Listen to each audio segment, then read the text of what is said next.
সেদিন ছিল ছুটির দিন, হাতে ছিল বিস্তর অফুরন্ত সময়। বাইরে তো কোনো বৃষ্টি নামেনি, কিন্তু আকাশে মেঘ ঘনিয়েছে। আমি আর কিশোরী একটা হালকা মেজাজে বেরিয়েছিলাম। পুরনো দিনের একটা টেবিলের এক কোণে আমরা তখন মন দিয়ে তাস খেলার আড্ডায় মশগুল। একটা না একের পর এক দান খেলা চলছে, কেউ জিতছে কেউ হারছে, কিন্তু সেই হার জিতের মধ্যে কোনো গভীর উত্তেজনা ছিল না। ছিল কেবল সময় কাটানোর এক আলস্য মাথা চেষ্টা। খানিকক্ষণ পরেই পরিস্থিতি বদলালো। আকাশ থেকে এলো মেঘের গুরু গম্ভীর ডাক। সেই গম্ভীর আওয়াজে ঘর কেঁপে উঠল, আর আমাদের খেলায় ছেদ পড়ল। আমরা চমকে একে অপরের দিকে তাকালাম। এমন ঘন ঘোর বাদলার দিনে আকাশের রং তখন গাঢ় স্লেটের মতো। আমাদের টনক নড়ল এই ভেবে যে এরকম একটা রহস্যময় দিনে যদি এভাবে বাড়িতে বসে তাস পিটে সময় কাটিয়ে দিই, তাহলে তো দিনটাই মাটি হয়ে যাবে। মনের মধ্যে একটা নতুন উৎসাহ উঁকে দিল। এই ভেজা দিনে অলস্য ঝেড়ে ফেলে এমন কিছু করার দরকার যা এই নিস্তেজ বিকেলটাকে অসাধারণ করে তুলবে। হঠাৎই আমার মাথায় একটা বুদ্ধি এলো। আমি কিশোরীকে বললাম, শোনো হে, মেঘ ডাকছে, বাইরে এক্ষুনি অন্ধকার নেমে আসবে। তার চেয়ে বরং একটা কাজ করা যাক, আমরা বরং একটা পাসিং শো সিগারেট কিনে সোজা চলে যাই তারানাথ তান্ত্রিকের বাড়িতে। এরকম বাদলার দিনে তার মুখে নতুন কোনো গা ছমছমে গল্প শোনার চেয়ে ভালো আর কি হতে পারে? হ্যাঁ। কিশোরী এক মুহূর্তে সায় দিল। তার চোখ দুটো চিকচিক করে উঠল। যে চোখে কিছুক্ষণ আগে ছিল তাসের 4 ছক্কা খেলার নিস্তেজ দৃষ্টি, সেখানে এখন ফুটে উঠল আসন্ন রোমাঞ্চের উত্তেজনা। বেশ মনে ধরেছে কথাটা। বিভূতি, চলো একটু দেখা করেই আসা যাক, একটা দুটো আজগুবি গল্পও শোনা যাবে, কি বলো? আমি সতর্ক করে দিলাম, দেখো তারানাথের সামনে ওসব উদ্ভট কথা বলবে না, খবরদার। গল্প শোনার আসর মাটি হয়ে যায়। বেশ বেশ, আগে চলো ওনার দর্শনটা করে আসি।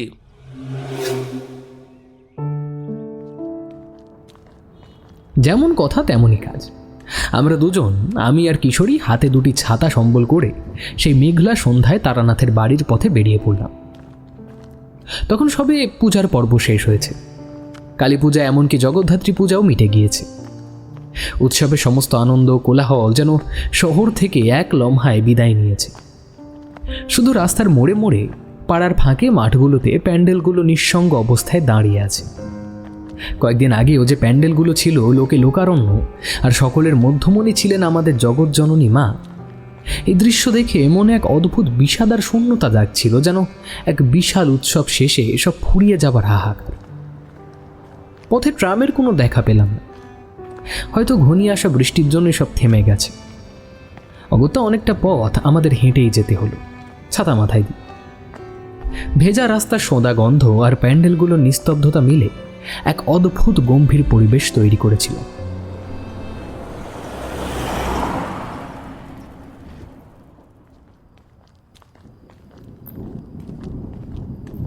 অবশেষে আমরা তারানাথের বাড়ির সামনে পৌঁছালাম। গিয়ে দেখি দরজাটা ভেজানো বা বন্ধ নয়, বরং পুরোপুরি খোলা। আর সেই খোলা দরজার বাইরে স্থির হয়ে দাঁড়িয়ে আছেন স্বয়ং তারানাথ।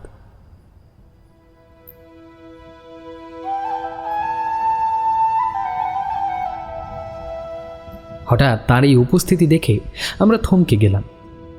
আমাদের আগমনে তিনি যেন মনে মনে খুশি হয়েছেন। তার চোখ মুখে সেই ছাপ স্পষ্ট। বয়সের তুলনায় তার উজ্জ্বল গৌরবর্ণ মুখটা যেন ভেতরের এক অদম্য জীবনশক্তির প্রতীক। সেই মুখে ফুটে উঠেছে সেই চিরচেনা বুদ্ধিমত্তা, যা জটিল সমস্যাকে মুহূর্তের মধ্যে সমাধান করে দিতে পারে। তার সঙ্গে মেশানো রয়েছে এক ঈষৎ ধূর্ততার দুর্লভ মিশেল, যা তাকে সাধারণ জ্যোতিষীর চেয়ে আলাদা করে তুলেছে। তার সেই তীক্ষ্ণ চাহনি আর অভিব্যক্তি দেখে আমার মনে পড়ে গেল লর্ড রেডিংয়ের মতন কোনো প্রভাবশালী ব্যক্তিত্বের কথা, যার মধ্যে প্রজ্ঞা আর চতুরতা একসাথে বিদ্যমান। আমরা যখন তাকে প্রণাম করতে গেলাম, তখন তিনি আলতো করে হাত তুলে আমাদের অভ্যর্থনা জানালেন। বললেন,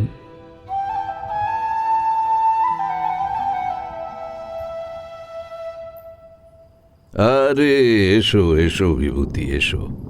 আর এই যে কিশোরী, এই অসময়ে কি মনে করে? হ্যাঁ, ভেতরে এসো, ভেতরে এসো। বাবা, বাইরে তো দারুণ মেঘ করেছে দেখছি, একেবারে নামলো বলে। হ্যাঁ, এসো এসো।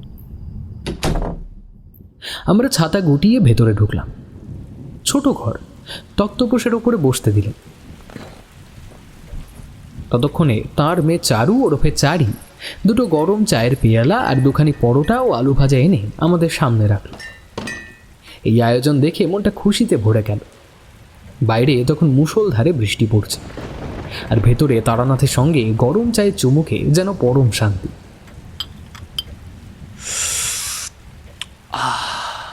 আহা, চাটা পুরো ফাটাফাটি। পুজোর পর মন খারাপ করা দিনে এর কিন্তু জুড়ি নেই ঠাকুর মশাই। আমি হালকা কনুই মেরে কিশোরীকে সতর্ক করলাম, কারণ সে প্রায় ভুলেই গিয়েছিল যে তারানাথের সামনে উদ্ভট কথা বলা চলবে না। পুজো শেষ হয়েছে তো কি হয়েছে, মন খারাপ কেন হবে? আমি তো বলি পৃথিবী তো একই রকম আছে, শুধু নতুন করে দেখার চোখ রাখলেই হলো। আচ্ছা বিভূতি, তুমি তো এলে, বসলে, কিন্তু একখানা কথা তো জিজ্ঞেস করলে না, কেন এলে? আমি কিন্তু জানি তোমরা কি জন্য এসেছো। জানি। আপনার মুখে দু একটা অদ্ভুত গল্প শোনার লোভ সামলাতে পারলাম না ঠাকুর মশাই, তাই দুর্যোগ মাথায় করে চলে এলাম। আজ একটা পুরনো দিনের কথা বলবো তোমাদের। আজ থেকে প্রায় 50 বছর আগেকার কথা।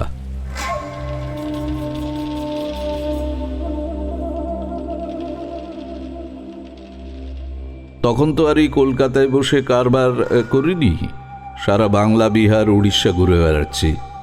তখন আমি সবে তন্ত্র সাধনা শুরু করেছি, গুরুর খোঁজে ঘুরছি এদিক ওদিক।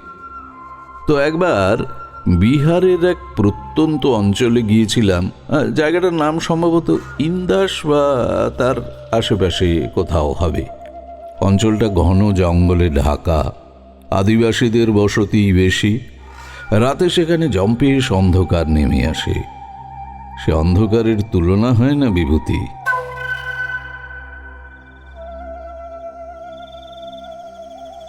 একদিন রাত তখন গভীর। আমি একটা পুরনো বটগাছের নিচে বসে সামান্য মন্ত্র জপ করছি। পাশে আমার ঝোলা আর কম্বল রাখা। চারদিকে শুনশান নীরবতা, শুধু ঝিঁঝি পোকার ডাক। এমন সময় প্রায় মাইল খানেক দূর থেকে একটা শব্দ ভেসে এলো।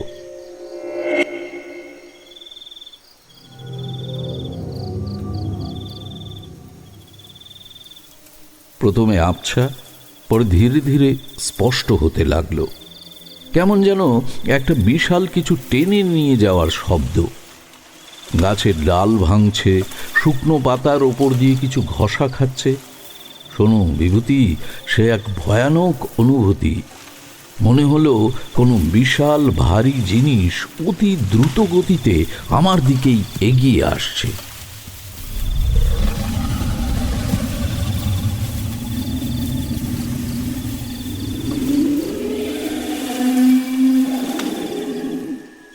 আমি উঠে দাঁড়ালাম। তান্ত্রিক হিসেবে সামান্য ক্ষমতা তখন অর্জন করেছি, কিন্তু এমন শব্দ আগে কখনো শুনিনি। শিরদাঁড়া বেয়ে ঠান্ডা স্রোত নেমে গেল। আমি আগুন জ্বাললাম, কিন্তু অন্ধকারে সেই আলো যেন কোনো দেওয়াল ভেদ করতে পারল না। আর ঠিক তখনই এক অদ্ভুত গলা ফাটা অমানুষিক চিৎকার ভেসে এলো। মনে হলো যেন কোনো সদ্য মরা মানুষের আত্মা তীব্র যন্ত্রণায় আর্তনাদ করছে। আমি আর অপেক্ষা করলাম না। গুরুদেবের দেওয়া ছোট্ট মাদুলিটা হাতে নিয়ে গুরুর নাম স্মরণ করে এক জায়গায় স্থির হয়ে দাঁড়ালাম। মিনিট খানেকের মধ্যেই ঘন ঝোপঝাড় আর গাছের আড়াল থেকে জিনিসটা বেরিয়ে এলো। তোমরা বিশ্বাস করবে না বিভূতি কিশোরী, ওটা ছিল এক মানুষের আকারের 1.5 গুণ বড় ভয়ঙ্কর লোমশ এক প্রাণী। তার চোখ দুটো যেন জ্বলন্ত অঙ্গারের মতো, আর সারা শরীর থেকে কটু পচা গন্ধ বেরোচ্ছে। ওটাকে দেখেই আমার মাথা চক্কর দিয়ে উঠল। কিন্তু সবচেয়ে অদ্ভুত কাণ্ড ঘটল, তার ঠিক পেছনে প্রাণীটা যেন একটা ভারী কাঠের মতো বাক্স টেনে নিয়ে আসছিল, যেটা তার শরীরের চেয়ে ছোট ছিল না।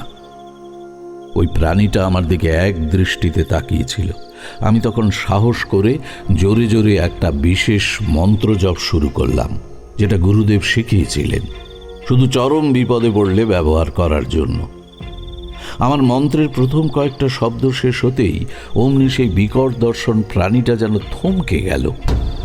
তার জ্বলন্ত চোখ দুটো মুহূর্তের জন্য নিভে গেল, আর শরীরটা কাঁপতে শুরু করলো। ঠিক সেই সময় প্রাণীটার পেছনের বাক্সটা থেকে একটা শীর্ণ হাত বেরিয়ে এলো। লম্বা কালো নখওয়ালা হাতটা একবার সেই জন্তুটার পা স্পর্শ করলো, আর স্পর্শ করা মাত্রই জন্তুটা একটা চাপা আর্তনাদ করে উল্টো দিকে দৌড় দিল। সে কি ভয়ানক গতি! ঘন জঙ্গল ভেঙে গাছের ডালপালা মারিয়ে এক মুহূর্তে অন্ধকারে অদৃশ্য হয়ে গেল প্রাণীটা। আমি হাঁপ ছেড়ে বাঁচলাম, কিন্তু আমার সমস্ত শরীর তখন উত্তেজনায় কাঁপছে। বুকের ভেতরের ধুকপুকুনি থামছেই না।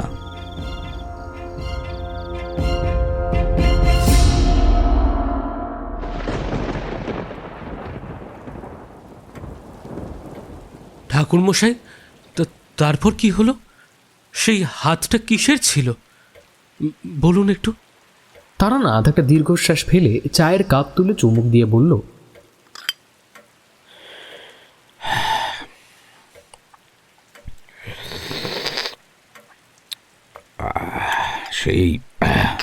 সেই লোমশ প্রাণীটা অদৃশ্য হওয়ার পর আমি মিনিট খানেক সেখানেই স্থির হয়ে দাঁড়িয়ে রইলাম। মন্ত্রটা তখনও আমার ঠোঁটে ঘুরছে, কিন্তু চারদিকে গা ছমছম করছে। মাথার উপর যে বটগাছটা ছিল তার একটা ডাল ভেঙে সেটাকে মশালের মতো জ্বালালাম এবং ওই বাক্সটার দিকে এগিয়ে গেলাম।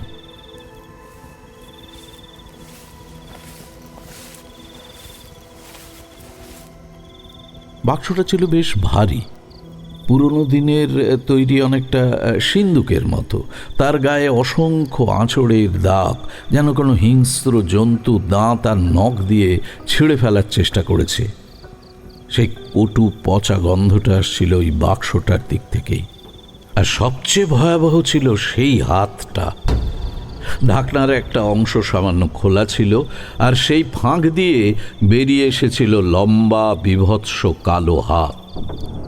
হাতটা তখনও বাতাসে কাঁপছিল, যেন জীবন্ত। একটা ঠান্ডা স্যাঁতস্যাঁতে স্পর্শ এখনো আমার মনে গেঁথে আছে। আমি নিজের জীবনের সবচেয়ে বড় ঝুঁকিটা নিলাম। গুরুর নাম জপ করে প্রাণপণে ঢাকনাটা তুলতে চেষ্টা করলাম। প্রথমে পারলাম না, মনে হলো ভেতর থেকে কেউ সেটা চেপে ধরে আছে। শেষে এক প্রচণ্ড ধাক্কায় ঢাকনাটা খুলে গেল। বাক্সটার ভেতর যা দেখলাম তাতে বুকের ভেতরটা বরফ হয়ে গেল। ভেতরে ছিল এক মৃত প্রায় মানুষ। তাকে মানুষ বলা চলে কিনা সন্দেহ। হাড়ের ওপর শুধু চামড়া, চোখ দুটো কোটরাগত, চুলগুলো রুক্ষ। শরীর থেকে বেরোচ্ছে সেই পচা গন্ধ। কিন্তু সে মৃত ছিল না, শ্বাস নিচ্ছিল। আরও ভয়াবহ ছিল তার ডান হাতটা। সেটাই ছিল সেই হাত যেটা বাইরে বেরিয়ে এসেছিল। হাতটা সাধারণ মানুষের চেয়ে অনেক লম্বা, আর নখগুলো এত ধারালো যে কোনো বন্য পশুর নখের সঙ্গে তুলনা চলে। সবচেয়ে মারাত্মক ছিল লোকটার গলার কাছে একটা তামার মাদুলি। ওটা যেন চামড়ার সঙ্গে গেঁথে গেছে। আমি বুঝলাম যে সে জীবিতও নয়, মৃতও নয়, এক তান্ত্রিক প্রক্রিয়ার শিকার, তার প্রাণ দেহে বন্দী, কিন্তু চেতনা হারায়নি। ওই লোমশ প্রাণীটা ছিল আসলে তারই আত্মা বা প্রেত, যেটাকে সে বশ করে রেখেছিল। প্রাণীটা লোকটার হয়ে কোনো কাজ সম্পন্ন করছিল, আর যখন আমি মন্ত্র জপ করে প্রাণীটাকে দুর্বল করে দিলাম, তখন সে নিজের শেষ শক্তিটুকু দিয়ে হাত বাড়িয়ে তাকে ফিরিয়ে নিল। বুঝে গেলাম যে এই জায়গাটা এক তান্ত্রিকের চূড়ান্ত লীলাভূমি। আমি ওর কার্যকলাপে হস্তক্ষেপ করেছি, এটা ছিল আমার সবচেয়ে বড় ভুল। আমি তাড়াতাড়ি ঢাকনাটা বন্ধ করে বাক্সটা যেমন ছিল তেমনই রেখে দিলাম। পেছন ফিরে আর একবারও না তাকিয়ে রাতারাতি প্রায় 10 মাইল হেঁটে সকালবেলায় প্রথম ট্রেনে পালিয়ে এলাম। কিন্তু বিভূতি, ভুল করেছিলাম জানো। একটা তান্ত্রিক শক্তির কেন্দ্রে হস্তক্ষেপ করে আমি তার ক্রোধ ডেকে এনেছিলাম। প্রথমে বুঝিনি, কিন্তু ট্রেনে চড়ার পর থেকেই মনে হচ্ছিল যে কেউ আমাকে অনুসরণ করছে। গ্রামে ফিরে এসেও শান্তি পেলাম না, রাতে ঘুমোতে পারতাম না।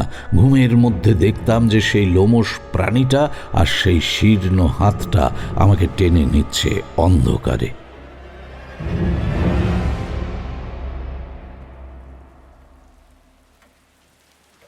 তারানাথ কিছুক্ষণ চুপ করে রইল। আমরা নিঃশব্দে শুনছি। বাইরে তখনও বৃষ্টি পড়ছে। কিছুদিন পর আমি পেটের দায়ে ছোটখাটো জ্যোতিষীর কাজ শুরু করি। একটা গ্রামে গিয়েছিলাম, সম্ভবত বরাকর অঞ্চলের কাছাকাছি। প্রথম 2 দিন ভালোই কাটল, কিন্তু তৃতীয় দিন দুপুরবেলা থেকে শুরু হলো অঘটন। আমি গ্রামের এক প্রবীণ ব্যক্তির সঙ্গে কথা বলছিলাম। হঠাৎ দেখি লোকটার মুখের রং ফ্যাকাশে, চোখ স্থির, দৃষ্টি আমার মাথার উপর। সে কাঁদতে কাঁদতে হাত তুলে ইশারা করলো আমার কাঁধের দিকে, কিন্তু মুখে কোনো কথা সরছে না তার। আর তারপরেই ধপ করে মাটিতে পড়ে গেল। সন্ধেবেলা মোড়লের স্ত্রী যখন চা দিতে এলো, থালা ফেলে চিৎকার করে উঠল, আরে আরে, কি হলো তোমার? ওনার কাঁধের উপর একটা একটা কালো ছায়া। এরপর থেকেই গ্রামের লোকজন ফিসফিস শুরু করলো। ওই তারানাথ যেখানেই যা সেখানে কিছু একটা অশুভ ঘটে। হ্যাঁ হ্যাঁ, তোমরা ঠিক বলেছ, যেখানেই যা সেখানেই একটা কিছু না কিছু ঘটবে। অপয়া কোথাকার। পরের 3 দিনেই 3টি শিশু মারা গেল। সবাই বলল মৃত্যুর আগে বাচ্চাগুলোর চোখে এমন ভয় ছিল যেন তারা ভয়ঙ্কর কিছু দেখছে। 4র্থ দিন সকালে মোড়লের বৃদ্ধ বাবা, যিনি নিজেও কিছুটা সাধক প্রকৃতির মানুষ, আমাকে ডেকে নিলেন। তিনি মাটির দিকে তাকিয়ে বিড়বিড় করে বললেন, ঠাকুর মশাই, আপনি জানেন না আপনি কি এনেছেন? আপনি আসার পর থেকেই আমাদের গ্রামের ওপর বিপদ নেমে এসেছে। আমি দেখেছি আপনার খাদের উপর একটা কালো ছায়া মূর্তি বসে আছে। সে আপনাকে অনুসরণ করছে না, আপনার ঘাড়ে সওয়ার হয়ে আছে।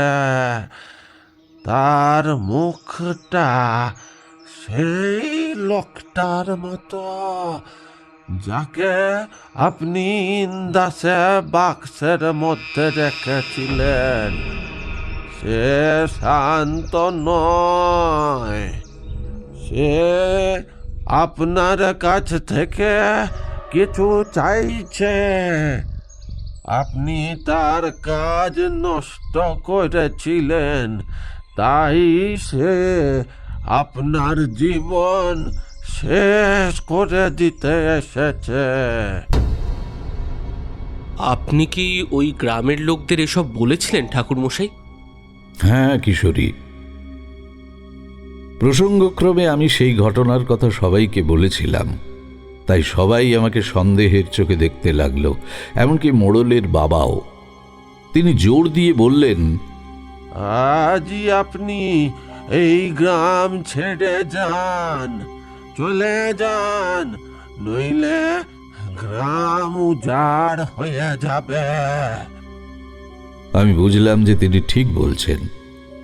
আমার সামান্য তন্ত্র জ্ঞান দিয়ে এই শক্তিশালী প্রতিহিংসা পরায়ণ সত্তাকে সরানো অসম্ভব। কাঁধের ওপর বসে থাকা ওই অদৃশ্য ছায়াটা আমার জীবনের সবচেয়ে বড় বিপদ।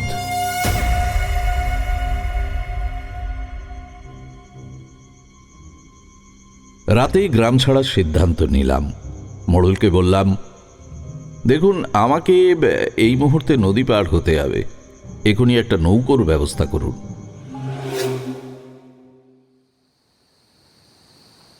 মোড়ল আমাকে ঘাটে নিয়ে গেলেন। তখন রাত প্রায় 11টা। আকাশ মেঘে ঢাকা, বাতাস ভারী, আর নদীর জল থমথমে। সেখানে ছিল গোকুল মাঝি। চোখ দুটো ভয় তার কোটরগত। সে কিছুতেই এই রাতে নৌকো বাইতে রাজি নয়। তো আমি তাকে বললাম, ভয় পেও না গোকুল, দেখো, আমার জন্যই তো বিপদ এসেছে, তোমার কোনো ক্ষতি হবে না, বিশ্বাস করো। এক কাজ করো, শুধু আমাকে তুমি নদী পার করে দাও। অনেক বুঝিয়ে অবশেষে রাজি হলো সে। একটা ছোট ডিঙি নৌকোয় চেপে বসলাম।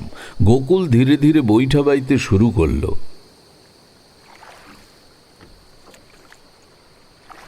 দুপাশে নিস্তব্ধ জঙ্গল, মাথার উপরে গুমোট আকাশ। নদীটা তখন প্রায় মাঝপথে। গোকুল হঠাৎই নদীর জলে তাকিয়ে একটা চাপা চিৎকার করে উঠল। কি হলো গোকুল? ও ঠাকুর মশাই, জলে জলে আর একটা ছায়া দেখা যাচ্ছে। আমরা তো দুজন, কিন্তু জলে নৌকার সঙ্গে ভেসি চলেছে তৃতীয় এক ছায়া। তার আকার অনেকটা সেই বন্য জন্তুর মতো। গোকুলের শরীর তখন ভয়ে কাঁপছে। সে আর বইটা বাইতে পারল না। আমিও ভয়ে কুঁকড়ে গেলাম। আমার উপর সওয়ার হওয়া সেই সত্তা শুধু আমাকে অনুসরণ করছে না, সে নদীর জলে নিজের ভয়াল প্রতিচ্ছবি দেখাচ্ছে। আমরা যখন ভয়ে জমে যাচ্ছি, ঠিক সেই সময় নদীর পাড় থেকে ভেসে এলো এক যুবকের গলা। ঠাকুরমশাই, তারানাথ ঠাকুরমশাই, আপনি ফিরে আসুন, ফিরে আসুন।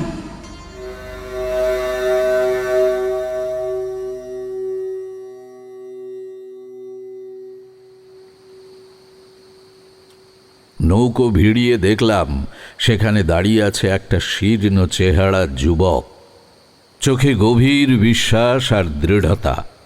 সে হলো বিপিন মাঝির ছেলে হরিপদ। বিপিন মাঝি ছিল সেই লোক যার মেয়েকে আমি একবার এক বিপদ থেকে রক্ষা করেছিলাম। হরিপদ বলল, ঠাকুরমশাই, আমি জানি না কি হয়েছে, কিন্তু আমার বাবা বলেছেন আপনি এই গ্রাম ছেড়ে গেলে এখানকার বিপদ আরও বেড়ে যাবে। বাবা বলেন এই অশুভ শক্তিকে কেবল একজন শাক্ত সাধকই শমিত করতে পারে। আপনি না ফিরলে গ্রাম শেষ হয়ে যাবে। আমি বুঝলাম এই সরল বিশ্বাসী মানুষগুলো আমার উপর নির্ভর করছে, অথচ আমি নিজেই আজ চরম বিপদের মুখে। ঠিক তখনই এক অদ্ভুত ঘটনার সাক্ষী হলাম। ভিড়ের মধ্যে থেকে এগিয়ে এলেন এক তরুণ ব্রাহ্মণ। নাম তার বিষ্ণুমোহন শর্মা। তিনি ছিলেন স্থানীয় টোলের ছাত্র। তন্ত্রশাস্ত্রে যার অগাধ জ্ঞান, কিন্তু যার অহংকার ছিল সেই জ্ঞানের চেয়েও বেশি। আরে মশাই, আপনি ভয় পাচ্ছেন কেন? সামান্য একটা কবন্ধ পিশাচ আপনার ঘাড়ে সওয়ার হয়েছে বলে আপনি পালিয়ে যাচ্ছেন। আমার গুরুর কাছে আমি এই ধরনের শত শত অশুভ শক্তিকে শমিত করার মন্ত্র শিখেছি। আপনি সরে দাঁড়ান, আমি দেখাই কেমন করে সেই অপদেবতাকে তাড়াতে হয়। বিষ্ণুমোহন, তুমি জানো না এটা কি? এটা সাধারণ পিশাচ নয়, পিশাচ তুল্য এক সাধকের শক্তি। তোমার গুরুমন্ত্র এখানে খাটবে না।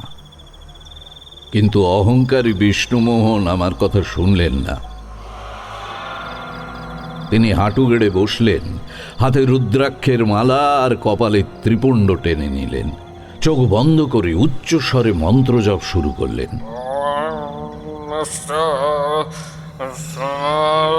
তার কণ্ঠস্বর নদীর বাতাসে বেশ দৃঢ় শোনাচ্ছিল। কিন্তু 2 মিনিটও যায়নি, সব শেষ। হঠাৎই বিষ্ণুমোহন চিৎকার করে উঠলেন। তার চোখ কপালে উঠে গেল, গাল দিয়ে ফেনা বেরোচ্ছে, গলা দিয়ে শব্দ বেরোচ্ছে না, যেন কেউ অদৃশ্য হাতে গলা টিপে ধরেছে। আর তারপর সেই ভয়ঙ্কর দৃশ্য, রুদ্রাক্ষ সহ তিনি মাটিতে লুটিয়ে পড়লেন। শরীরটা হঠাৎ ভিতর থেকে চুপসে গেল, আর চোখে সেই একই আতঙ্কের ছাপ যা আমি মৃত শিশুদের চোখে দেখেছিলাম।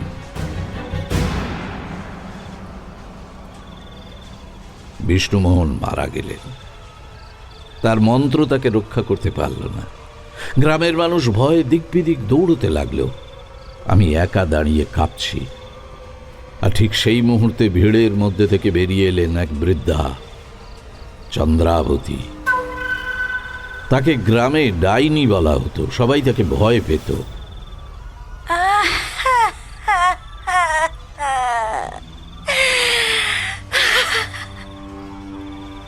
এই মূর্খগুলো ভাবলো এ সামান্য ভূতের কাজ।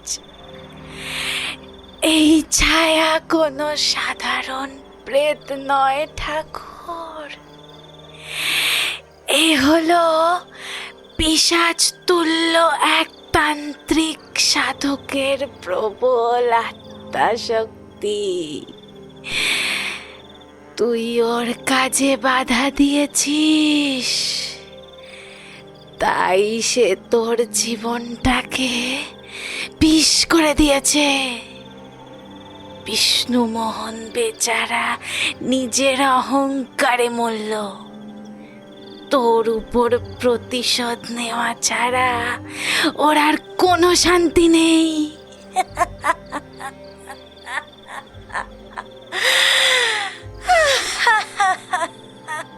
চন্দ্রাবতী এবার আমার চোখের দিকে তাকালেন। সেই চোখে ছিল প্রজ্ঞা আর ভয়ঙ্কর সত্যের ঝলক। শোন তারানাথ, তুই কিন্তু বাঁচবি না। তোর মৃত্যু অনিবার্য, কিন্তু তোর মুক্তি তোর শত্রুর হাতে নয়, বরং তার শেষ তোরই হাতে লেখা আছে।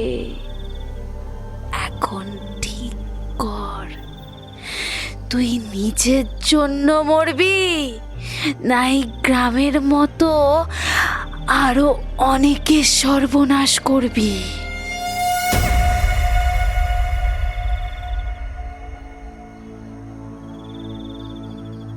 বৃদ্ধার এই কথা আমার মাথায় গেঁথে গেল। আমি বুঝলাম যে এই শক্তি থেকে মুক্তির একমাত্র উপায় হল সাহস করে এই সত্তার মুখোমুখি হওয়া। কিন্তু তার ফল কি হবে তা জানি না। আমি আর গোকুল মাঝির নৌকোয় উঠলাম না। হরিপদ অনুনয় করছিল ফিরতে, কিন্তু আমি তাকে জোর করে বিদায় করলাম। সেই রাতেই পায়ে হেঁটে রওনা দিলাম অজানা গন্তব্যের দিকে। নদীর ঘাট, বিষ্ণুমোহনের নিথর দেহ আর চন্দ্রাবতীর অভিশাপ সব পিছনে ফেলে এলাম। মনে মনে ভাবলাম, যত দূরে যাব এই অভিশাপ তত দুর্বল হবে।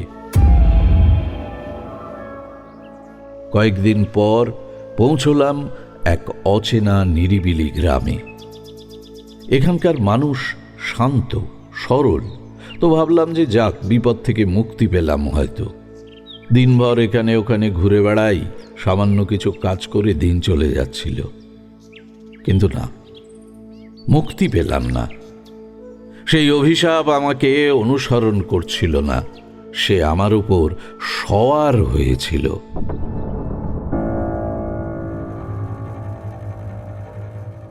প্রথম রাতের কথা আমার স্পষ্ট মনে আছে। আমি একটা ছোট্ট কুড়ে ঘরে শুয়ে আছি। গভীর রাত, বাইরে ঝিঝি পোকার একঘেয়ে ডাক।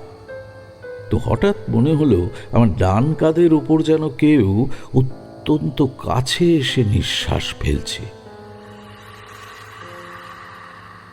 নিঃশ্বাসটা ঠান্ডা, পচা, দুর্গন্ধযুক্ত, ঠিক ওই বাক্সের ভেতরের লোকটার মতো। ভয়ে বুক একেবারে কেঁপে উঠল। বিদ্যুৎ স্পৃষ্টের মতো উঠে বসে ঘরের কোণে থাকা আয়নার সামনে গেলাম।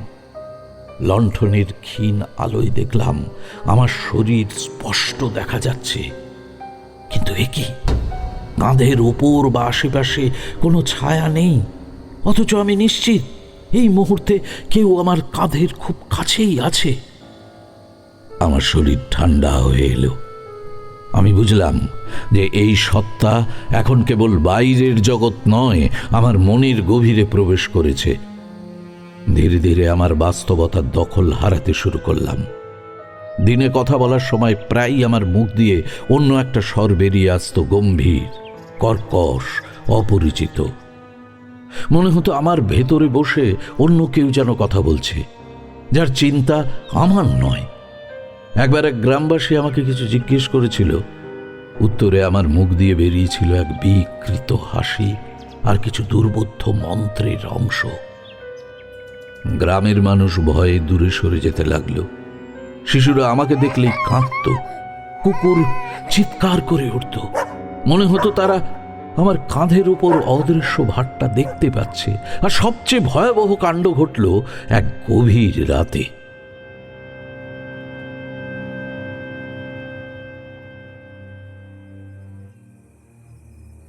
ঘুম ভাঙল, ঘর অন্ধকার, লণ্ঠন নিভে গেছে। ডান কাঁধে অনুভব করলাম ঠান্ডা লোহার মতো এক ভার। এবার নিঃশ্বাস নয়, এবার সত্যিই কেউ যেন সশরীরে আমার কাঁধের উপর চেপে বসে আছে। আমি নড়তে পারছিলাম না, গলা দিয়ে কোনো শব্দ বেরোলো না। ভারটা আরো বাড়ল, আর ঠিক তখনই কানের কাছে ফিস ফিস শব্দ, দুর্বল অথচ তাণ্ডবময়, ঠিক সেই বাক্সের ভেতরের সাধকের মতো। আমার কাজ শেষ কর, আমি মুক্তি চাই। আমি আতঙ্কে চোখ বন্ধ করলাম। এবার স্পষ্ট হলো সবকিছু। সেই সাধক প্রতিশোধ নিতে চায়নি, সে মুক্তি চেয়েছিল। তার প্রবল আত্মাশক্তিকে সে নিজের দেহের সঙ্গে আটকে রেখেছিল এক অসমাপ্ত তান্ত্রিক ক্রিয়া সম্পন্ন করার জন্য। ইন্দাসে আমি তার কাজে বাধা দিয়েছিলাম, তাই সেই অসমাপ্ত কাজ আর মুক্তি দুটোই আমার কাঁধে চেপে বসেছে। আমি বুঝলাম সাধকের দেহ মুক্তির জন্য কিছু একটা কাজ বাকি ছিল, যা তার আত্মশক্তি দ্বারা সম্পন্ন হওয়ার কথা ছিল। আর সেই কাজটি শেষ না হওয়া পর্যন্ত এই সত্তা আমাকে ছাড়বে না, কারণ আমি এখন তার মুক্তির বাহক। মনে পড়ল সেই দৃশ্য। লোমশ জন্তুটা একটা বাক্স টেনে নিয়ে যাচ্ছিল, আর বাক্স থেকে বেরিয়ে এসেছিল সেই শীর্ণ হাতটা। সাধক নিজের আত্মাকে বশ করে কোনো এক বিশেষ স্থানে সেই বাক্সটা টেনে নিয়ে যেতে চেয়েছিল, যেখানে সেই অসমাপ্ত তান্ত্রিক ক্রিয়া সম্পন্ন হতো। আমার গায়ে কাঁটা দিয়ে উঠল। এখন আমি উভয়ের সংকটে, একদিকে গ্রামের মানুষের ক্রোধ, আর অন্যদিকে কাঁধের অশুভ ভার। আমি গুরুজির বার্তা স্মরণ করলাম। গুরুজির কণ্ঠস্বর মনে ভেসে উঠল। ওই প্রেতকে মুক্তি দিতে হবে। যে বাক্সে সে বন্দি ছিল, সেই বাক্স আবার খুলতে হবে। কিন্তু এইবার মুক্তি দেবে রক্ত নয়, আত্মা দিয়ে।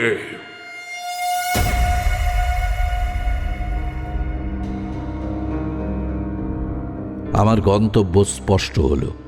ফিরতে হবে ইন্দাসের সেই জঙ্গলে, সেই বটগাছের নিচে, সেই কাঠের বাক্সের কাছে। আমি আর দেরি করলাম না, ভোরের আলো ফুটতেই রওনা দিলাম। দিনের পর দিন ট্রেনে, হেঁটে, অরণ্য পার হয়ে অবশেষে পৌঁছলাম সেই বিহারের প্রত্যন্ত অঞ্চলে। দিনের বেলাতেও জঙ্গলটা ভয়ানক। আমার কাঁধের অদৃশ্য ভার আমাকে টেনে নিয়ে যাচ্ছিল বটগাছের দিকে। সন্ধ্যের আগেই পৌঁছে গেলাম। বটগাছটা ঠিক আগের মতোই দাঁড়িয়ে, আর তার পাশেই সেই ভারী কাঠের বাক্স, ওপরে লতাপাতা আর ধুলোর স্তর, কটু পচা গন্ধ এখনো ভাসছে। আমি বাক্সটার সামনে দাঁড়ালাম। কাঁধের ভার আরো বেড়ে গেল। কানের কাছে আবার সেই ফিসফিস।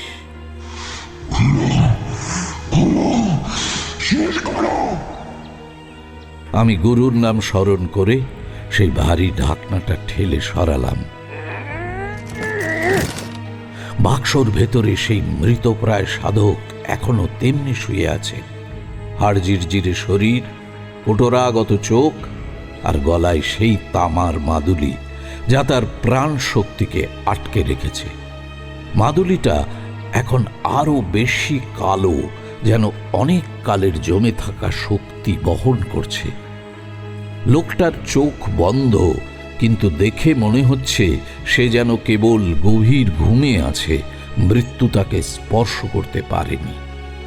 আমার মনে পড়ল গুরুজির শেষ কথা, মুক্তি দাও, রক্ত দিয়ে নয়, আত্মা দিয়ে। এর অর্থ কি হতে পারে? তন্ত্রমতে কোনো সাধকের অসমাপ্ত কাজ শেষ করতে গেলে প্রায় রক্ত বা বলিদান দিতে হয়, কিন্তু গুরুজি স্পষ্ট মানা করেছেন।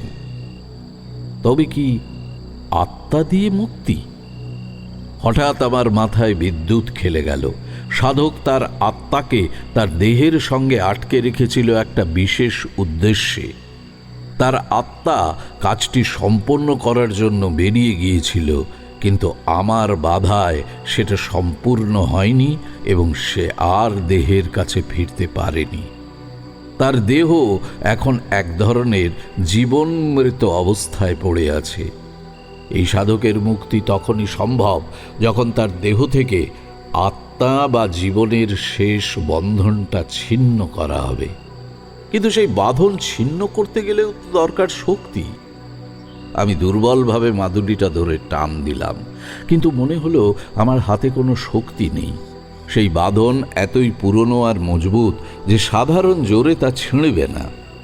আমার কাঁধের ওপরের ভারটাও যেন আরো বাড়ল, যেন সেই সত্তা আমাকে মনে করিয়ে দিচ্ছে এখনো তার কাজ শেষ হয়নি।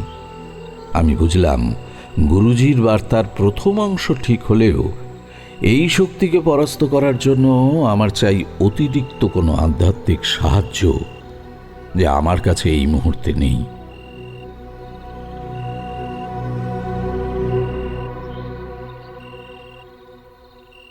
হতাশায় আমি মাটির দিকে তাকিয়ে মাথা নোয়ালাম, আর ঠিক সেই সময় বনের ভেতরের অন্ধকার থেকে একটা মৃদু অথচ অদ্ভুত শব্দ ভেসে এলো। চমকে উঠে তাকালাম, দেখলাম বটগাছের একটা নিচু ডালে এসে বসেছে একটা বিশাল শিবা। শিবা তো রাতের প্রাণী, কিন্তু এটা যেন অন্যরকম। তার চোখ দুটো হলুদ, স্থির। সে একবার আমার দিকে তাকালো, আর একবার সেই বাক্সের দিকে। তারপর তার ডান দিক অর্থাৎ বনের গভীরে মাথা ঘুরিয়ে একবার গম্ভীর স্বরে হুক্কা হুয়া করে ডাকল। আমার মনে হলো এ যেন শুধুই শিয়ালের ডাক নয়, এ এক সংকেত। হয়তো গুরুজির আত্মিক শক্তি বা অন্য কোনো শুভ শক্তি এই শিবার মাধ্যমে আমাকে পথ দেখাচ্ছে। শিবাটি আবার সেই একই দিকে তাকিয়ে ডাকলো, যেন আমাকে অনুসরণ করতে বলছে। আমি আর দ্বিধা করলাম না। তাকে অনুসরণ করা শুভ না অশুভ সেটা ভাবার সময় নেই। আমার কাঁধের ভার আমাকে ক্রমশ চাপ দিচ্ছিল। আমি দ্রুত উঠে দাঁড়ালাম এবং শিবাটিকে অনুসরণ করে ঘন জঙ্গলের ভেতর প্রবেশ করলাম। শিবাটি ধীরে ধীরে এগিয়ে যাচ্ছিল, বারবার ফিরে তাকাচ্ছিল আমি অনুসরণ করছি কিনা দেখতে।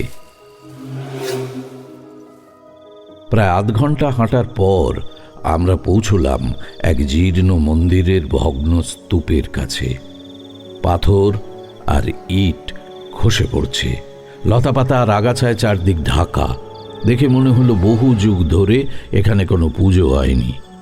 মন্দিরটার ভেতরের দিকে তখনও সামান্য আগুন জ্বলছিল।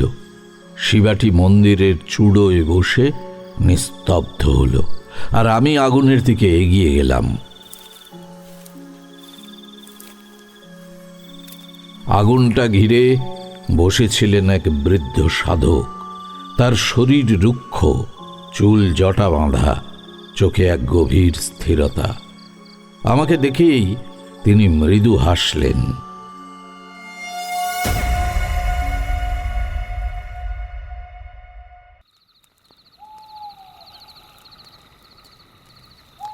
এসো এসো তারানাথ, আমি জানতাম তুমি আসবে। আমার অবাক হওয়ার শক্তি ছিল না। আমি কেবল বললাম, আপনি আপনি কে? সাধক কোনো উত্তর না দিয়ে হাত দিয়ে ইশারা করলেন। আমি তার পাশে বসতেই তিনি শান্ত অথচ দৃঢ় কণ্ঠে বললেন, তুমি এসেছ সেই মৃতপ্রায় সাধকের হাত থেকে মুক্তি পেতে। সেই অঞ্চলেরই সাধক ছিল, তার নাম ছিল দেবতোষ। সাধক দেবতোষের গল্প বলতে শুরু করলেন।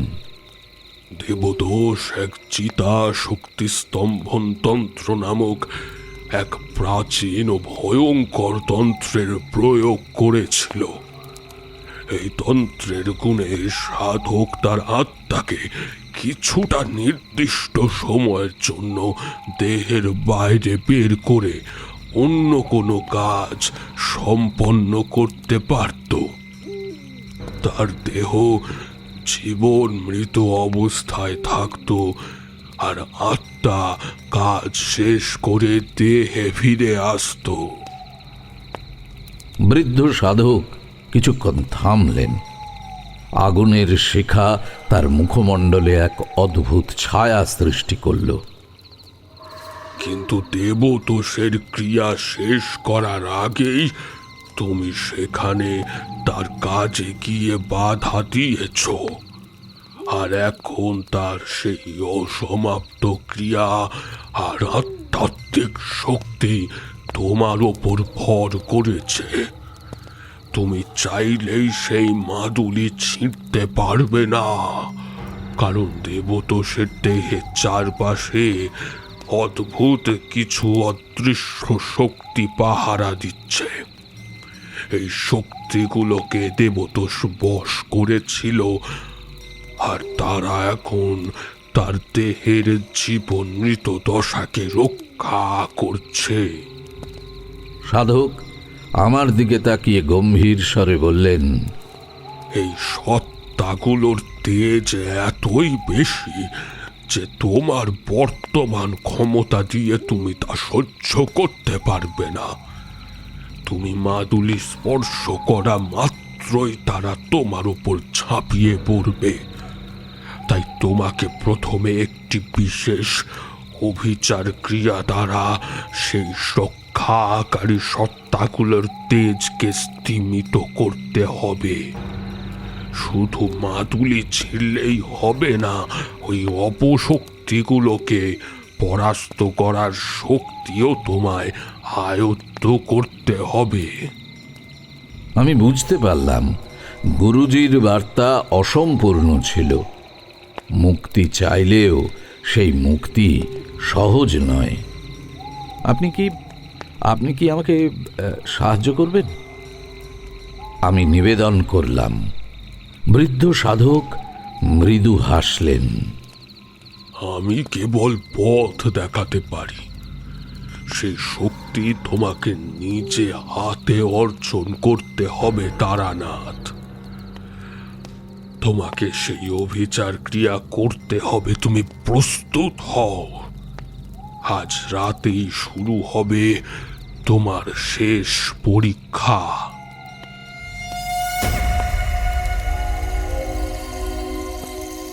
আমি যখন কাঠ সাজাচ্ছি তখন যোগানন্দ স্বামী মন্ত্রপাঠ করে সেই যজ্ঞের আগুন জ্বালালেন। আগুনের শিখা উপরে উঠে রাতের বাতাসকে যেন আরো রহস্যময় করে তুলল। আমরা যখন যজ্ঞের প্রস্তুতি নিচ্ছি তখন হঠাৎ জঙ্গলের গাঢ় অন্ধকার থেকে বেরিয়ে এলো দুজন মানুষ।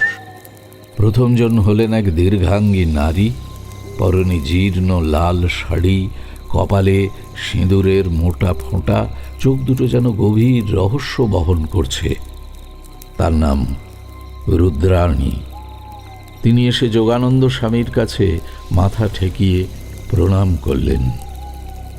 যোগানন্দ স্বামী তাকে দেখে বললেন, রুদ্রাণী, তুমি ঠিক সময় এসেছ। তারানাথের ক্রিয়ায় তাকে সাহায্য করো।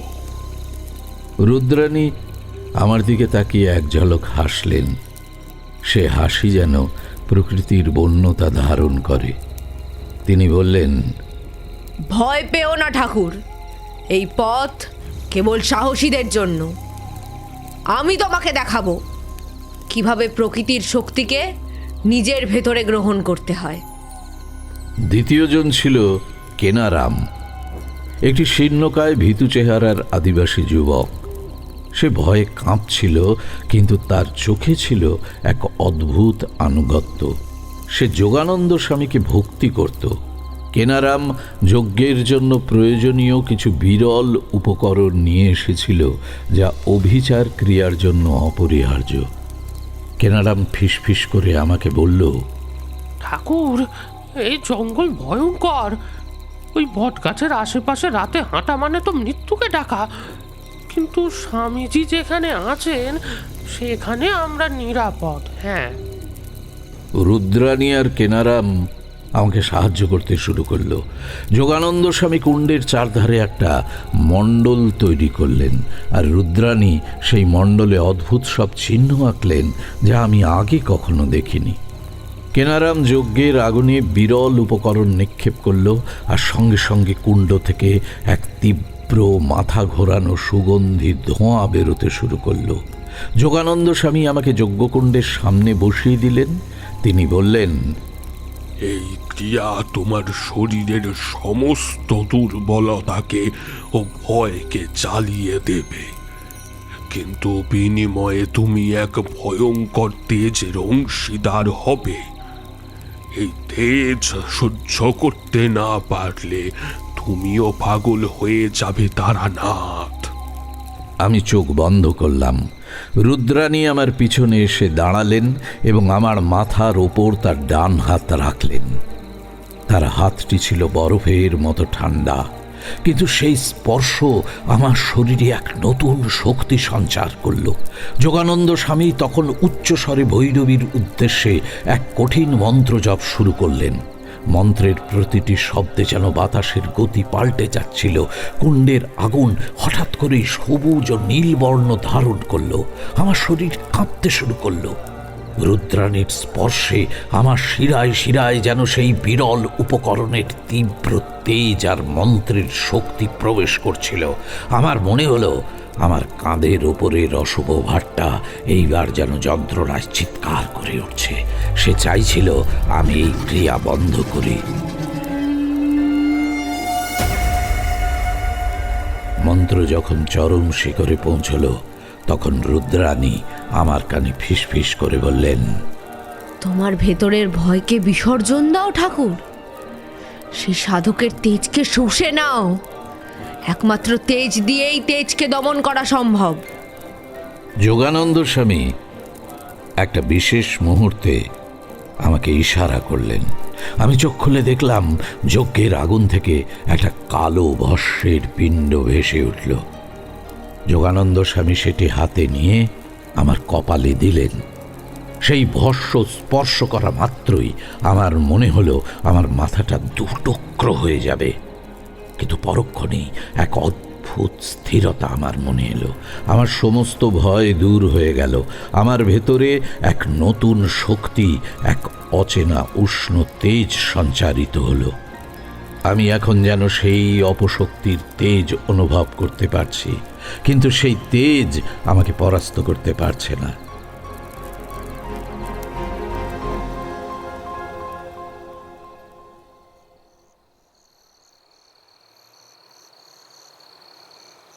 আমি উঠে দাঁড়ালাম। রাত তখন গভীর। আমার কাঁধের ওপরের ভারটা তখনও আছে, কিন্তু এইবার আমি ভয় পাচ্ছি না, বরং আমার মনে হলো এইবার আমি সেই ভারের নিয়ন্তা। যোগানন্দ স্বামী শান্তভাবে বললেন, যাও তারানাথ, এখন তুমি প্রস্তুত। সেই মাদুলি ছিন্ন করো। তোমার ভেতরে এখন যে তেজ আছে, সেই রক্ষাকারী সত্তা তা সহ্য করতে পারবে না। মনে রেখো, মুক্তি দাও, তবে রক্ত দিয়ে নয়, আত্মা দিয়ে।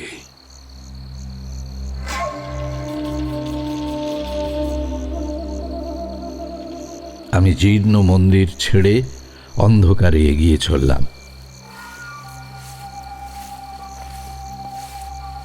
আমার কাঁধের ভার এখনো আছে, কিন্তু সে ভার এখন অসহ্য নয়, বরং আমার নতুন তেজ সেই ভারকে বশীভূত করেছে। আমার মনে শুধু যোগানন্দ স্বামীর শেষ কথা ভাসছিল, মুক্তি দাও, রক্ত নয়, আত্মা দিয়ে। আকাশে চাঁদ নেই, কেবল তারাগুলো মিটমিট করছে। জঙ্গলের রাস্তা এখন আমার কাছে আর ভয়ঙ্কর নয়, মনে হলো যেন এক অদৃশ্য শক্তি আমাকে ঠেলে নিয়ে চলেছে।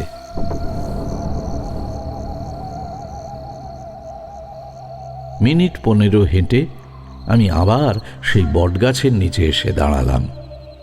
জায়গাটা আগে থেকেই বীভৎস ছিল, কিন্তু এখন যজ্ঞের শক্তির কারণে তার পরিবেশ যেন আরও উত্তপ্ত হয়ে উঠেছে। সেই কটু পচা গন্ধটা আরও তীব্র। আমি বাক্সের কাছে গিয়ে দাঁড়ালাম। আমার কাঁধের উপরের ভারটা এইবার যেন শেষ চেষ্টা করলো আমাকে থামাতে। মনে হলো যেন কোনো অদৃশ্য হাত আমার গলা টিপে ধরেছে। আমার ভেতরের অর্জিত তেজ গর্জে উঠল। আমি জোরে জোরে শ্বাস নিয়ে চোখ বন্ধ করে রুদ্রাণীর শেখানো একটি প্রতিরোধ মন্ত্র জপ করলাম। মন্ত্রটা আমার মুখ দিয়ে বেরোতেই আমার শরীর থেকে এক ঝলক উষ্ণতা বেরিয়ে এলো, যা সেই ঠান্ডা ভারকে তীব্রভাবে আঘাত করল। কাঁধের ভারটা যন্ত্রণায় আর্তনাদ করে উঠল, কিন্তু সে চিৎকার অমানুষিক। সেই অশুভ সত্তা তখন বাধ্য হয়ে তার সর্বশক্তি দিয়ে বাক্সটার ঢাকনা চেপে ধরল। আমি বুঝতে পারলাম সময় নেই। আমি বাক্সের ঢাকনা ধরে সরাতেই দেখলাম 4-5 থেকে 4টি বীভৎস ছায়া মূর্তি বটগাছের ডাল থেকে দ্রুত নিচে নেমে আসছে। এরাই হলো দেবতোষের দেহের রক্ষাকারী, সেই অদৃশ্য সত্তা যাদের তেজ সহ্য করার শক্তি যোগানন্দ স্বামী আমাকে দিয়েছিলেন। সত্তাগুলো ছিল দেখতে অনেকটা কালো ধোঁয়ার মতো, কিন্তু তাদের চোখগুলো ছিল যেন জ্বলন্ত ভাটার মতো।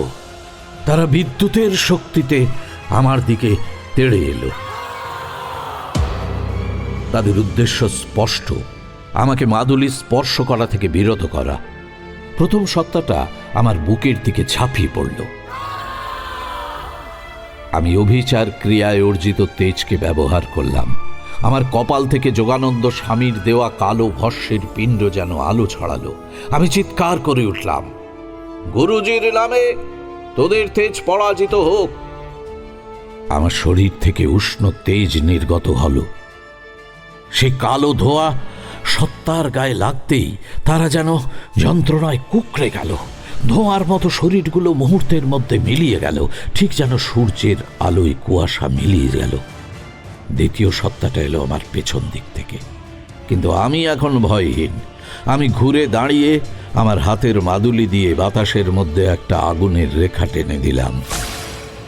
সত্যটা সেই রেখা পেরোতেই পারল না, বরং সেই তেজের কারণে সেও নীরবে মিলিয়ে গেল।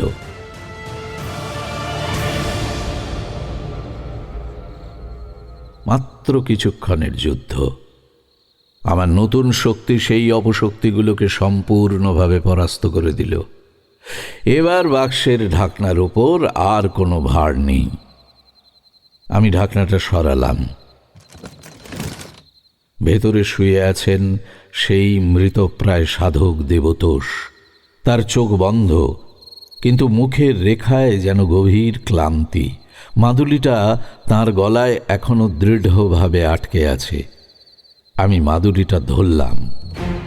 আমার কাঁধের ভারটা এইবার কোনো প্রতিরোধ করল না, বরং আমার কানের কাছে ফিস ফিস করে বলল,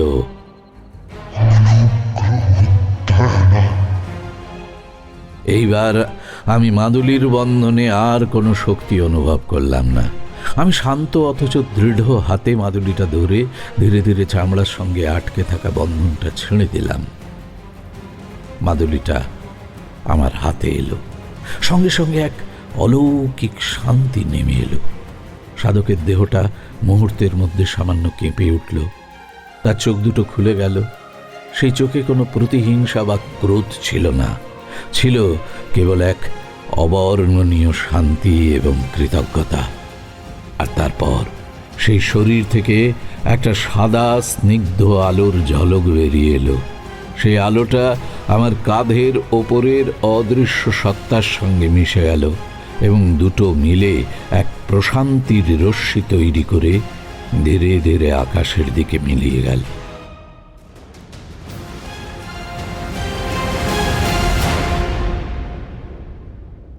সব কিছু শান্ত।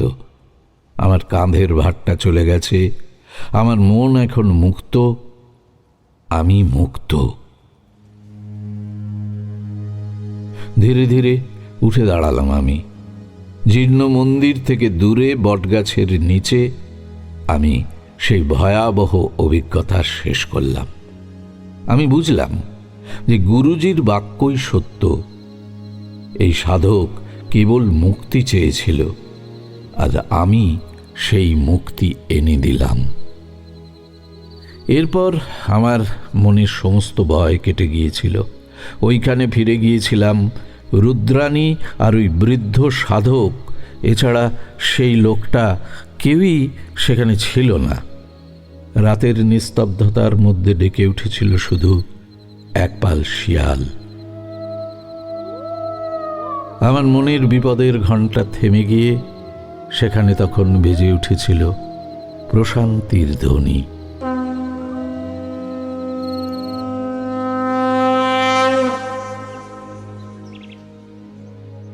মন্দিরের ভাঙা ইঁট আর বটগাছের ডালপালার ফাঁক দিয়ে প্রথম ভোরের আলো এসে পড়ল আমার চোখে। একটা তীব্র কিন্তু স্নিগ্ধ শান্তি আমার সমস্ত সত্তায় ছড়িয়ে পড়ল। এতক্ষণের যুদ্ধ, ভয় আর তীব্র মানসিক চাপ সমস্ত কিছু যেন মুহূর্তে ধুয়ে মুছে সাফ হয়ে গেল। আমার হাতে মাদুলিটা ধরে আমি অনুভব করলাম যে ওটা এখন শুধু এক টুকরো ধাতু নয়, বরং মুক্তি এবং করুণার এক পবিত্র প্রতীক। এই মাদুলি ছিল সাধক দেবতোষের দীর্ঘ বন্দিত্বের শিকল। আবার এই মাদুলি তাকে মুক্তি এনে দিল। আমি ধীরে ধীরে নিচে শুয়ে থাকা দেবতোষের দিকে তাকালাম। তার মৃত প্রায় দেহে এখন আর ক্লান্তি বা যন্ত্রণার চিহ্ন মাত্র নেই। মুখমণ্ডলে এক গভীর অচঞ্চল শান্তি। মনে হলো এই মুহূর্তের জন্যেই যেন তিনি যুগ যুগ ধরে অপেক্ষা করছিলেন। তার দেহ থেকে নির্গত হওয়া সেই সাদা স্নিগ্ধ আলোর ঝলকানি, যা আমার কাঁধের অদৃশ্য সত্তার সঙ্গে মিশে আকাশে মিলিয়ে গেল, সেই দৃশ্যটা আমার স্মৃতিতে চিরকালের জন্য গেঁথে রইল। ওটা ছিল দুই মুক্ত আত্মার মিলনের দৃশ্য, মুক্তির পরম বার্তা। আমি দীর্ঘশ্বাস ফেললাম। কাঁধের ভার চলে যাওয়ার অনুভূতিটা এক অদ্ভুত স্বাধীনতা এনে দিল। এই ভার শুধু এক অদৃশ্য সত্তার ছিল না, এটা ছিল দায়িত্ব, দায়িত্বের ভার, গুরুজির দেওয়া একটা কঠিন পরীক্ষার ভার। আমি সার্থক হলাম। গুরুজির সেই কথাগুলো মনে পড়ল। মুক্তির পথ রুদ্ধ করো না তারানাথ, ভয়কে জয় করো। তোমার তেজ আর তোমার মানবিকতাই হবে তোমার প্রধান অস্ত্র।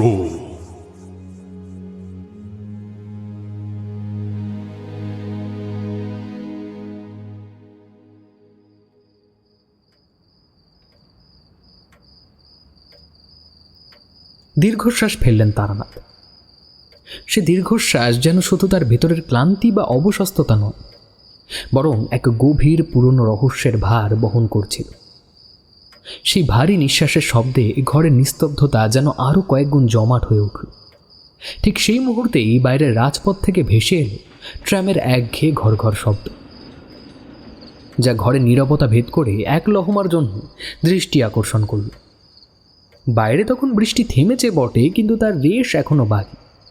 রাস্তার পিচ আর মাটির ভেজা সোঁদা গন্ধটা স্যাঁতস্যাঁতে বাতাসের সঙ্গে মিশে যেন জানলা দিয়ে সন্তর্পণে ঘরে ঢুকছিল। আমি আর কিশোরী, আমরা দুজনেই তখন মন্ত্রমুগ্ধের মতন পাথরের মূর্তির মতন বসে আছি। আমাদের মুখে একটিও কথা নেই। তারানাথের বলা সেই অলৌকিক কাহিনী আমাদের মন প্রাণ আচ্ছন্ন করে রেখেছে। চোখে কেবল অবিশ্বাস, এক ঘোর, এক গভীর বিস্ময়। সেই ঘোর এমন যে কখন যে আমাদের সামনে রাখা ধোঁয়া ওঠা চায়ের কাপের পানীয় ঠান্ডা হয়ে একেবারে নিষ্প্রাণ হয়ে গেছে, সেদিকে আমাদের কোনো খেয়াল ছিল না। সময় যেন ঘরের কোণে এসে থমকে গিয়েছিল। অবশেষে এই নীরবতা ভাঙল কিশোরী। তার স্বর তখনও কিছুটা কাঁপা। মনে হচ্ছিল যেন সে এখনও চোখের সামনে দেখতে পাচ্ছে বটগাছের নিচে সেই ভয়ঙ্কর দৃশ্য, যে দৃশ্য তারানাথ এতক্ষণ ধরে আমাদের বলছিল।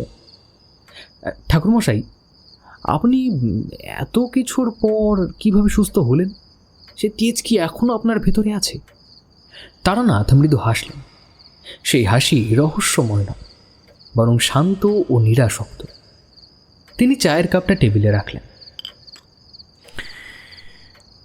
তেজ আছে, তবে তাকে বশ করে রেখেছি কিশোরী। তন্ত্রের পথে চলতে গেলে তেজের দরকার হয়, কিন্তু জীবনের পথে চলতে গেলে চাই নিবৃত্তি। সেই ঘটনার পর আমি বুঝলাম যে আমার এই সামান্য শরীর আর মন সেই প্রবল শক্তির লীলাক্ষেত্র হতে পারে না। তাই আমি আমার গুরুজির কাছে ফিরে গিয়েছিলাম। তিনি আমাকে আরও অনেক শিক্ষা দিলেন, কিন্তু শর্ত দিলেন যে আর কখনো যেন আমি সেই অসমাপ্ত ক্রিয়ার জগতে না যাই। গুরুজিকে আমি কথা দিয়েছি। তিনি তার ডান হাতের দিকে ইশারা করলেন, যেখানে একটি কালো সুতোয় বাঁধা ক্ষুদ্র তামার মাদুলি দেখা যাচ্ছে। সেটি সেই সাধক দেবতোষের মাদুলি। এই যে মাদুলিটা দেখছো, এটা আজও আমার কাছে আছে। এটা আমার জীবনের শেষ শিক্ষা, শেষ স্মৃতিচিহ্ন। তাই এখন কেবল তারানাথ জ্যোতির্বিনোদ হয়েই জীবন কাটাই। সামান্য জ্যোতিষীর কারবার করি, তাতে পেটের ভাত জোটে, আর তোমাদের মতো সরল মনের মানুষদের গল্প শোনাই। আমি এতক্ষণে ঘোর কাটিয়ে উঠলাম। এই লোকটা যে কেবল একজন জ্যোতিষী নন, বরং এক দুঃসাহসী সাধক, তা স্পষ্ট বোঝা গেল। আমি মাথা নেড়ে বললাম, আপনার এই গল্পের তুলনা হয় না তারানাথ। আমরা কেবল দু একটি অদ্ভুত আদিভৌতিক গল্প শুনতে এসেছিলাম, কিন্তু আপনি তো জীবনের এক ভয়ানক সত্য উন্মোচন করলেন। সত্যি এ জগতে কত কিছু ঘটে, যার খবর আমরা রাখি না। আমি ঘড়ির দিকে তাকালাম। অনেক রাত হয়েছে, উঠে দাঁড়ানোর সময় হলো। আর চলি তারানাথ, আপনি আমাদের অনেকটা সময় দিলেন। আপনার চার গল্প দুই মনে থাকবে। কিশোরী দ্রুত উঠে দাঁড়ালো। সে তারানাথকে প্রণাম করে বলল, আবার আসবো তাহলে ঠাকুর মশাই। আপনি সুস্থ থাকুন, কেমন? তোমাদের মঙ্গল হোক। সাবধানে যেও, কেমন? বাইরের আবহাওয়াটা এখনো ভালো নয়। এসো। আমরা দুজনে তারানাথের কাছ থেকে বিদায় নিয়ে বেরিয়ে এলাম। গলির মুখ পেরিয়ে যখন বড় রাস্তায় উঠলাম তখন বৃষ্টির চিহ্ন মুছে গিয়েছে। রাস্তা দিয়ে দ্রুত ট্রাম ছুটে যাচ্ছে। কিশোরী আমার দিকে তাকিয়ে চাপা স্বরে বলল, বিভূতি, আমার সারা শরীর এখনো হিম হয়ে আছে। তারানাথ লোকটা কি সত্যি একজন সাধক নাকি? ওসব উদ্ভট কথা বলো না কিশোরী। আমি হেসে উঠলাম, কিন্তু মনে মনে আমিও জানতাম তারানাথ একজন সাধারণ জ্যোতিষী নন। তিনি যেন দুই জগতের মধ্যবর্তী এক সেতু। আমরা দুজনে সেই ভিজে পথে ট্র্যাম ধরার জন্য হেঁটে চললাম, আর আমাদের মনে তখনও বাজছে সেই বটগাছের নিচে দেবতোষের আত্মিক মুক্তির শেষ আর্তনাদ।